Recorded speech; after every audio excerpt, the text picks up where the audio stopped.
नमस्कार, राम राम। मैं प्रदीप दलाल अभी मौजूद हूँ बहादुरगढ़ बस स्टैंड, जिसको पिंड कलेपुनी नाम से जानते हैं। आज हमारे साथ जुड़ी है सोनिया मान जी। इनसे कुछ सवाल पूछेंगे, एक एक सवाल का जवाब आपको दिखाया जाएगा मुसाफिर न्यूज़ चैनल और दुनियादारी। बहन जी नमस्कार जी। नमस्कार। बहन जी, हमने देखा किसानों के चेहरे पे एक अजीब ही खुशी आई है बंगाल का जो रिजल्ट आया है उसके बाद। आप लोग किस तरह देखते हो बंगाल में जो किसानों को उम्मीद थी उससे ज़्यादा सीटें आई ममता बनर्जी जी?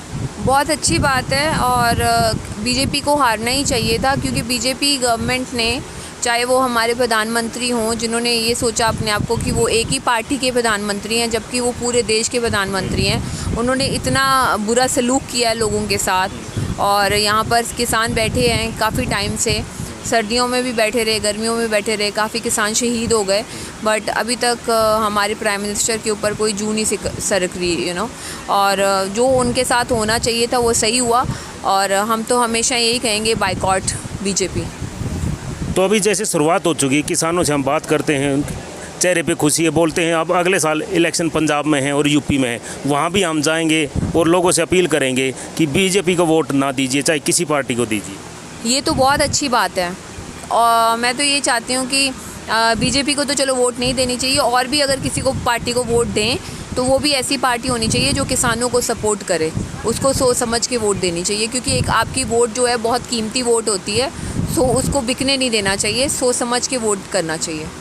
तो अभी जो रिजल्ट आया है 4-5 स्टेट में इलेक्शन में बीजेपी हारी है, उससे आंदोलन पे क्या असर पड़ेगा? क्या बातचीत के लिए सरकार तैयार होगी? आपके नज़रिए से क्या लग रहा है कि बातचीत का जल्दी न्योता देगी, किसान आगों से बातचीत करने के लिए तैयार होगी सरकार? देखिए, सरकार बातचीत करने के लिए तैयार हो ना हो, हमारा एक ही डिसीजन है कि जब तक ये 3 काले कानून रद्द नहीं हो जाते तब तक हम यहाँ से वापस नहीं जाएंगे। आप देख सकते हैं हमारे यहाँ पर तंबू इतने अच्छे लग रखे हैं, हमें सारी अच्छी फैसिलिटीज़ हमारे किसानों ने अपने आप को अवेल करा रखी हैं, जबकि गवर्नमेंट ने कुछ नहीं दे रखा, बट खुद हमने सब कुछ कर रखा है यहाँ पर।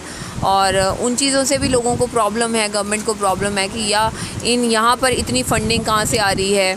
तो मैं एक चीज़ बताना चाहती हूँ कि जहाँ बाबे नानक का 10 रुपये का लंगर अभी सिर्फ उन्होंने हमें हुक्म दिया था कि अपनी कमाई से लगाओ, तो अगर 100 रुपये का लगेगा तो कितने, मतलब किसी चीज़ की और कोई कमी नहीं होगी।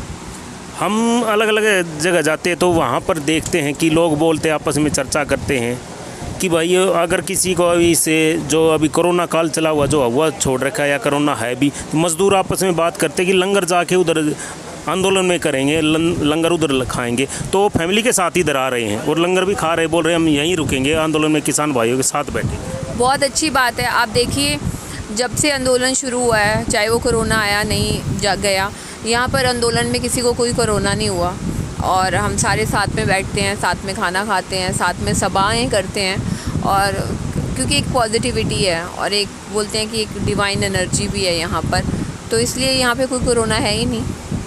तो गांव में भी चर्चा हो रही है कि भाई जिसको कोरोना से डर लगता है वो बॉर्डरों पे जाके बैठ जाइए, बॉर्डर पवित्र स्थान बन गए हैं। क्या ये बात सही है? बिल्कुल सही बात है। मतलब पवित्र क्या, ये एक ऊपर वाले की दया, यहाँ पर एक डिवाइन एनर्जी है, जिस वजह से आप सोचो इतनी गर्मी में भी हम यहाँ पर बैठे हैं और लोग इतने मिलते हैं जाते हैं।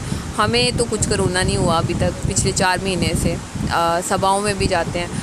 तो मैं तो यही कहना चाहती हूँ, जिसको कोरोना से बचना है वो एटलीस्ट बॉर्डर पे आ जाए। तो क्या ये बात सच है कि बॉर्डरों पे कोरोना नहीं है और जगह है हाहाकार अफरा तफरी का माहौल है पूरे देश में, तो बॉर्डरों पे ऊपर वाले ने स्पेशल कोई मेहर की हुई है? वो तो है ही, जहाँ पे अन्नदाता बैठा है खुद, जो मेहनत कमाई करके अपनी खून और पसीने की कमाई जो लोगों को भी देते हैं 2 वक्त की रोटी खाने के लिए, तो ऊपर वाला उनकी एक्चुअली अनाज में भी और उनकी खून पसीने की कमाई में भी उसकी मेहर रहती है और उनमें बसता भी है। सो वो तो हम देख पा ही रहे हैं, किसी को कोरोना है, किसी को कोरोना नहीं है यहाँ पे। किसानों ने आंदोलन भी चलाया, जो लोगों में ये अफवाहें फैलाई जा रही थी कि फसल और कणक की कटाई पे किसान चले जाएंगे, बॉर्डर खाली हो जाएंगे, ये हो जाएंगे। किसानों ने एक पैर रखा खेतों में और दूसरा रखा यहाँ पर, आंदोलन किया और साथ के साथ अपना कणक की जो खेतों है वो भी काम पूरा किया। ये भी लोगों में ये मान के चलो कि मैसेज गया है कि ये दोनों काम एक साथ कर सकते हैं। क्या ऐसा सही है? ये एक यूनिटी है। कुछ लोग जो यहाँ पर हैं तो दूसरे लोग उनका काम संभाल रहे हैं। तो एक गांव में भी मते पास किए गए थे कि मिलजुल के यहाँ पर आ रहे हैं, तो एक यूनिटी है सभी में। तो ऐसा कुछ नहीं है कि कोई किसान पीछे से कोई काम नहीं संभालेगा, सारे संभाल रहे हैं, आपस में चल रहा है। और ये आंदोलन बहुत चलेगा, तब तक चलेगा जब तक ये 3 बिल रद्द नहीं हो जाते। नेशनल मीडिया और हमारे जैसे चैनलों में कितना अंतर मान रहे हैं? बहुत अंतर है। देखिए, नेशनल मीडिया झूठ दिखाता है, आप सच दिखाते हो। तो आप जैसे चैनल, आप कम से कम अपनी पत्रकारी के साथ ईमानदार हो, और इंसान को हमेशा अपने काम के साथ ईमानदार रहना चाहिए, जो भी कोई काम करे। तो क्योंकि उसमें ही तरक्की होती है, उसी में ही ऊपर वाले की मेहर होती है। सो मैं चाहती हूँ कि आप जैसे चैनल्स और आगे आएँ, जो एटलीस्ट सच दिखाएं और लोगों की आवाज़ बार बुलंद करें। क्योंकि ये यहाँ पर आपको मैं देख रही हूँ, आप पहले दिन से जुड़े हुए हैं, जब से धरना शुरू हुआ है। और यहाँ पर ऐसे आप जैसे लोग होने चाहिए जो यहाँ की सच्चाई बाहर दिखाएं, ना कि वो नेशनल न्यूज़ में जो एक गलत अफवाहें फैलाई जा रही हैं, वैसे ही चैनल्स को बाइकआउट करना चाहिए इंडिया से। हमारे से बात करने के धन्यवाद। Thank you. ये हमारे साथ सोनिया मान थी, इन्होंने एक एक सवाल का अच्छे से जवाब दिया है। अब हमारे साथ है सुदेश कंडेला जी, इनसे बातचीत करते हैं। राम राम ताई। राम राम भाई। ताई कितने महीने से बैठे हो? भाई 5 महीने हो गए। फिर बैठे रहोगे? हाँ, बैठे रहेंगे। इतना नहीं, यो तीनों काले कानून रद्द नहीं करता। ताई फिर ये जिस तरह बंगाल में जीते हैं तृणमूल कांग्रेस, बीजेपी, उधर हार हुई बीजेपी की, और स्टेटों में भी हार हुई है, कितनी खुशी हुई है किसानों को? घनी खुशी हुई है। या एक किसान की जीत हुई है। किसान की जीत हुई है? हाँ, किसान की या आधी जीत होगी। अच्छा, आधी न्यू लाले आधे तो काले बिल रद्द हो गए किसान का नाम पे। अच्छा। हाँ, और थोड़े ही दिन में और यू जड़ भी जाओगा ना, इस बीजेपी की न्यू जड़ पाड़ कर न्यू बार काट भगाइएगी।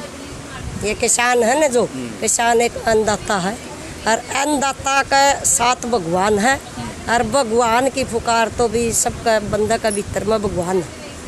तो अगले साल पंजाब और यूपी में इलेक्शन है, वहाँ भी जाओगे? वहाँ भी जावांगे के, मतलब वहाँ तो इनके किते हमें फार्मे नहीं भरन देंगे। हाँ, अच्छा। जो उनसे ये मतलब ये बीजेपी के वो बनेंगे। अच्छा। हाँ, और तो कोई एजेंट होता है नहीं, कोई इनका किते भी पंजाब में तो मतलब ही नहीं होता है इनका। और यूपी वो में? तो दूर था। और यूपी में भी नहीं बनेगी। बनेगी? हाँ, हार होगी? सारा हार यू देख, सरपंच का इलेक्शन था कल, यूपी में देख क्यों सारा खत्म हुई होगी। ये भी इसका जमा जान का टाइम आ लिया इसका। ये लग है जो इधर बंगाल में स्टेटा में इलेक्शन में हार हुई है, तो बिल वापसी तक सोचेगी सरकार? यू तो है एक बेशरम प्रधानमंत्री। अच्छा। सुन मेरी बात है, जय यू ऐसा बढ़िया प्रधानमंत्री होता ना, आज आड़ती ना तो नौबतीस ना आवती, ना किसान ना आवती, क्या आवती। अच्छा, ये भी इसकी तो शर्म उतरी है, इसका तो नहीं हो रहा ना, तो ये बाग है तो कुछ सही नहीं, तो अपनी जिद्दी पैदा रहो। यू जिद्दी पैदा रहेगा तो किसान भी जिद्दी पैद रहे हैं। किसान भी जब बिल वापसी होगा तो किसान वापसी होंगे, नहीं तो इसके 3 साल रह गए, 3 साल किसान आड़े नहीं बैठा रहेगा इतना। या तो फिर इसका चारा सही नहीं, यू सारा खत्म होता जाओ, अगली सरकार आवेगी, किसान के अंदर पहले ये बिल माफ करेगी। तो सुदेश कंडेला जी हमारे साथ थी, इन्होंने भी अच्छे से बता दिया है कि बिल वापसी नहीं तो घर वापसी नहीं। बहादुरगढ़ पिंड कैलिफोर्निया से मैं प्रदीप दलाल।